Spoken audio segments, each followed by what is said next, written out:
Hello friend, Radhe Radhe. कैसे हैं आप मज़े में ही होंगे। आज हम और आप एमटीएस का प्रीवियस ईयर जीके जीएस का क्वेश्चन करेंगे। ओके, केवल वही क्वेश्चन करेंगे जो थर्ड शिफ्ट में 5 अगस्त 2019 के एग्ज़ामों में पूछा गया है। तो का क्वेश्चन है, मुगल काल में संस्कृत से फारसी में अनुदित महाभारत को किस नाम से जाना जाता है। तो इसका सही आंसर क्या हो जाएगा? रजमनामा। क्या? रजमनामा।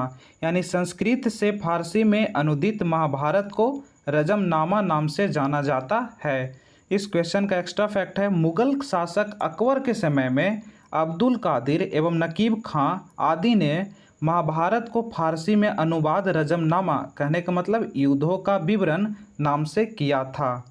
यानी कि संस्कृत से फारसी में महाभारत को जो ट्रांसलेट किया गया था उसका नाम क्या है? रजमनामा। क्या नाम है? रजमनामा। क्या नाम है? क्वेश्चन पर जाने से पहले चैनल को प्लीज़ सब्सक्राइब कर दीजिए। और हाँ, एक बात और, इसी चैनल पे वन वर्ड सब्स्टिट्यूशन और सैनोनिम्स एंटोनिम्स का भी वीडियो है, जो केवल और केवल प्रीवियस ईयर 2019 का क्वेश्चन है एमटीएस और सीजीएल का। आप उसको ज़रूर पढ़ लें, आपको एग्ज़ाम में हेल्पफुल साबित होगा। नेक्स्ट क्वेश्चन है, लॉन्ग वॉक टू फ्रीडम किसकी आत्मकथा है? तो ये आत्मकथा है नेल्सन मंडेला की। Long walk to freedom, long walk to freedom किसकी आत्मकथा है? तो नेल्सन मंडेला की आत्मकथा है long walk to freedom. Question है, 15वीं शताब्दी के दौरान असम में वैष्णव संप्रदाय के मुख्य समर्थकों में से एक कौन थे? तो कौन थे? तो शंकर देव थे। कौन थे? शंकर देव। इनके उपदेशों को भगवती धर्म कहा जाता है। इनके उपदेशों को भगवती धर्म कहा जाता है क्योंकि वे भागवत गीता और भागवत पुराण पर आधारित थे। शंकर देव की प्रमुख काव्य रचना कीर्तन घोष है। कौन सी काव्य रचना है? कीर्तन घोष। यानी 15वीं शताब्दी के दौरान असम में वैष्णव संप्रदाय के मुख्य समर्थकों में से एक कौन थे? तो शंकर देव थे। कौन थे? तो शंकर देव थे। क्वेश्चन है, 2019 में किस स्तूप को राष्ट्रीय महत्व का संरक्षित क्षेत्र घोषित किया है? तो इसका आंसर हो जाएगा चौखंडी स्तूप को राष्ट्रीय महत्व का संरक्षित क्षेत्र घोषित किया गया है। भारतीय पुरातत्व सर्वेक्षण यानी ASI, कहने का मतलब आर्कियोलॉजिकल सर्वे ऑफ इंडिया, ने सारनाथ के चौखंडी स्तूप को राष्ट्रीय महत्व का संरक्षित क्षेत्र घोषित किया है। इस स्तूप का उल्लेख 8वीं शताब्दी के चीनी यात्री हुआंग सांग ने की है। किसने की है? हुआंग सांग ने की है। यानी इसका सही आंसर क्या हो जाएगा? चौखंडी स्तूप। यानी 2019 में किस स्तूप को राष्ट्रीय महत्व का संरक्षित क्षेत्र घोषित किया गया है? तो चौखंडी स्तूप को राष्ट्रीय महत्व का संरक्षित क्षेत्र घोषित किया है। क्वेश्चन है, भारतीय संविधान के किस अनुच्छेद में अस्पृश्यता उन्मूलन के विषय में उल्लेख किया गया है? तो अनुच्छेद 17 में। यानी अनुच्छेद 17 में अस्पृश्यता उन्मूलन के विषय में बातें की गई है। यानी कि संविधान के भाग 3 के अनुच्छेद 17 में अस्पृश्यता उन्मूलन का उपबंध है। नेक्स्ट क्वेश्चन है, भारत की एकमात्र मादा और घुटन का नाम क्या था जिसकी मृत्यु उड़ीसा के चिड़ियाघर में हुआ था? तो इसका सही आंसर क्या हो जाएगा? बिन्नी। उसका नाम क्या था? और घुटन का बिन्नी नाम था। जो कहाँ डेथ किया? उड़ीसा के चिड़ियाघर में। मात्र भारत में एक ही और घुटन था।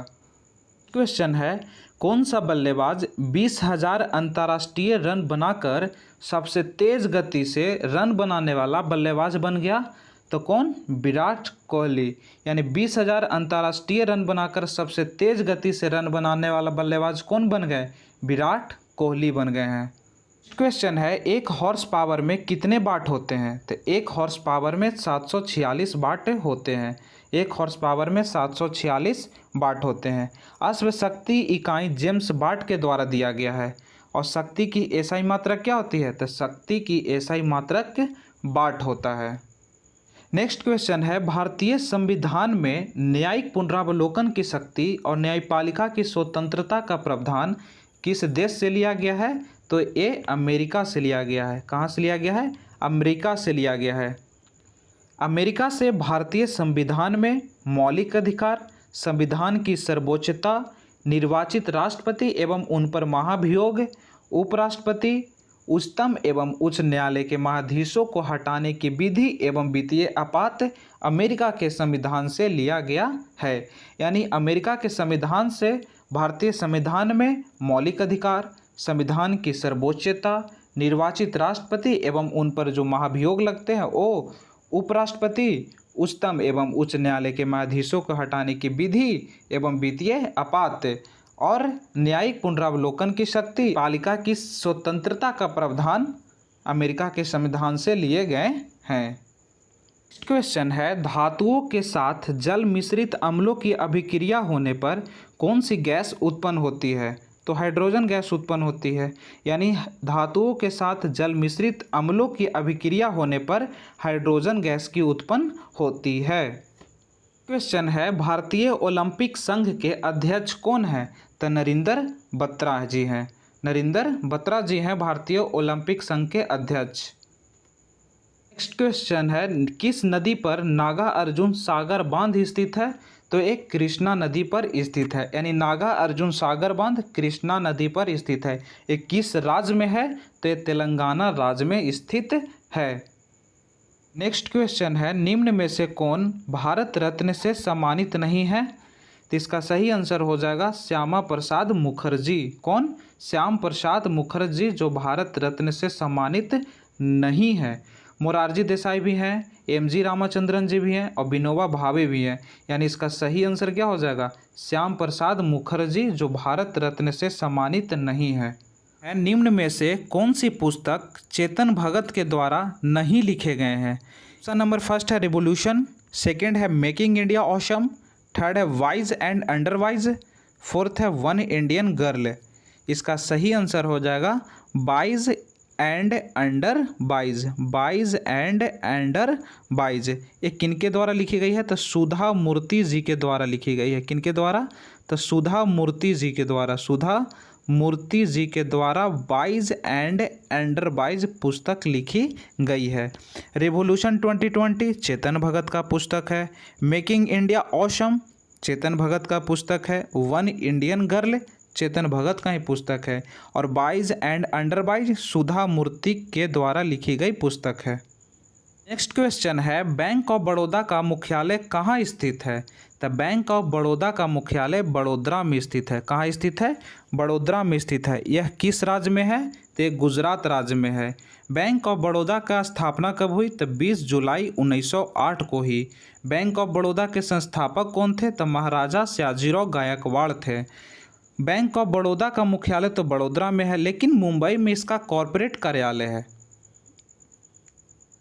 इसके सीईओ कौन है? तो श्री संजीव चड्ढा जी हैं।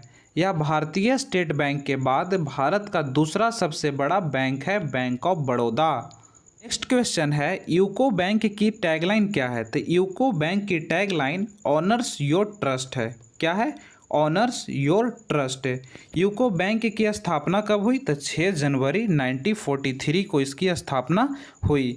यूको बैंक का मुख्यालय कहाँ है? तो यूको बैंक का मुख्यालय कोलकाता में है।